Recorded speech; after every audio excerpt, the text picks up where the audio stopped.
sûre et plus performante. C'est l'innovation présentée par un ancien pilote aujourd'hui sur le circuit de Magny-Cours. Une technologie déjà convoitée par les grands constructeurs.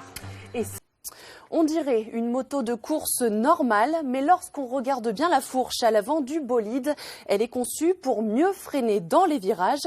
Il n'existe pour l'instant qu'un prototype de cette moto, présenté aujourd'hui à Magny-Cours dans la Nièvre par le concepteur et ancien pilote professionnel Eric Offenstadt. Reportage Rémi Chiden, Tania Gomez. À première vue, pour les non-initiés, rien de bien différent d'une moto ordinaire. Sur l'asphalte de Magny-Cours, la Geco ne dénote pas.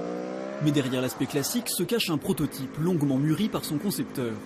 C'est un projet qui doit avoir une quarantaine d'années, parce que ça fait 40 ans que j'essaie de comprendre une moto et qu'on commence seulement à le faire là. Une passion pour la mécanique vécue en course et entretenue une fois cette carrière de pilote achevée. La Geco est déjà le 10e prototype d'Eric Offenstadt. Une base classique avec un amortisseur supplémentaire et un train avant revu et amélioré. On a la fourche télescopique d'origine de la moto, simplement elle est modifiée au niveau de l'axe de roue et à la fixation entre les tubes de fourche et le cadre. Ce sont les pièces qui ont été changées.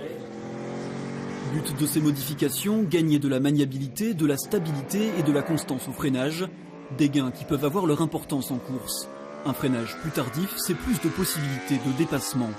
C'est typiquement quelque chose que ça peut faciliter, mais si toutes les phases du virage sont compensées derrière en termes de réglage, peut-être ça peut permettre d'aller éventuellement un poil plus vite. Enfin, c'est l'espoir que tout le monde nourrit sur cette moto. Ces espoirs ont déjà suscité l'intérêt de Yamaha, prometteur pour une technologie qui n'en est qu'au balbutiement. On pourra progresser beaucoup plus vite et faire des pièces plus sophistiquées, plus légères, et donc on ne sait pas quand ça va s'arrêter. Le progrès, il est continuel après sur une... Parce que là, c'est un saut technologique. Et à partir de ce saut technologique, on peut continuer à développer à l'infini. Un engouement partagé, car le projet Geco est avant tout une association. Plus de 800 donateurs particuliers qui s'investissent et espèrent faire vivre encore longtemps cette aventure.